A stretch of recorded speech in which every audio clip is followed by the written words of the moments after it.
Hi, this is Tom at Nightingale Games, and today we're going to be going over the setup for War Room, a game by Larry Harris.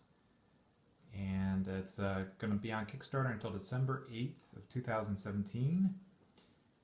Okay, so you can see uh, all of the units set up on this map. This is the jumbo map, and keep in mind these are prototype pieces. So they're a little larger. The final will be 17 millimeters. Um, and so let's look at this naval command in the Mediterranean for an example. You can see that sticker there. That's more about the size that you'll see right there, rather than these prototype wooden pieces. The pieces will interlock and they'll be molded plastic with color covers. So these will all snap together, so when you pick them over you won't be worried about tumbling towers. Okay, so there's two ways to set up the game. There's a rapid method and then the standard method. For the standard method, you come over here and use your territory cards. So all the territory cards have a front with an ID and the SV, so it sort of mirrors what's on the board here. And then they have a flip side on the back, which shows the setup information.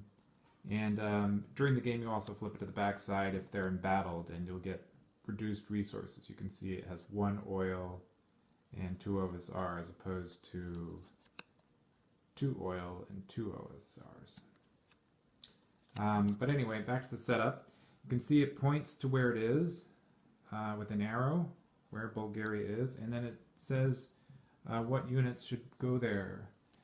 So let's take a look. You can see there's square land forces, which are infantry, armor, and artillery. And then there's round air units, which are bombers and fighters. The bombers are red there. And then there's sort of oblong naval units, of which there are 4 colors. Battleships, cruisers, aircraft carrier, and subs. So you can see there's 2 fighters in Bulgaria here, and a stack of land forces, 2 infantry, 1 artillery, and 2 armor. And so you go around, take the pieces from the supply, and put them out on the map, each nation doing that. And then there's the rapid setup, which is why there's these little colored icons on the top of the command markers. It says the ID, you can see there, says G6, so you know where to put it. And then it's got the little colored markers for which types of forces are placed there. So you can see there's 2 yellow, 1 blue, and a green. And the Air Forces currently don't have those little dots, but we'll add them. Same goes for the naval units. So it's helpful not just in setting up, but you could even start the game without putting the forces on the board and just put the command tokens down and not populate the stacks until you need them, such as they're moved or they're attacked. And that makes for a much more rapid setup. They also help to serve as a error checking mechanism, so you can make sure that the Soviets aren't cheating, for example. Or the Germans, who knows, anybody could be a cheater or just make a mistake. So I'm going to pan around the map to give you a sense of what the starting forces are for each of the 7 nations. There's one other thing I wanted to show you. This is a little flag marker. So if Germany, let's say, took over the Caucasus, they would put one of their little flag markers down to show that they now control it. And so each nation has these little control markers to use. So let's go around. We'll start with the Italians since we're looking right at them. You can see they have a significant navy in the Mediterranean. And they share forces with Germany in Libya here. And they are a minor nation, relatively speaking. Let's move up to Europe, and you can see the powerhouse of Germany with numerous Luftwaffe air stacks, as well as significant armor in their land force stacks. And let's move over to, you can also see they're all ready to go to invade Egypt and North Africa. Let's move over to the Soviets.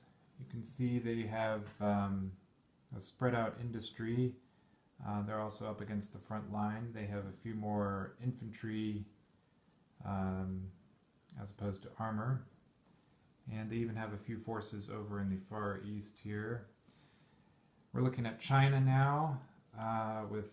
They have no naval or air forces, but they have mostly infantry and artillery. If they capture an armor, they can use that. Then we're looking at Japan now, going out into the Pacific, and their powerful navy, controlling Southeast Asia here. They're all important oil in the Sumatra, Borneo, and Java. And you can see with the British Commonwealth, there's some forces down in Australia. And over here, there's some American forces in just New Caledonia. And the Solomon Islands is the only territory which starts embattled at the start of the game. And let's move across the expanse of the Pacific over to the US. There's Hawaii and some forces of the US.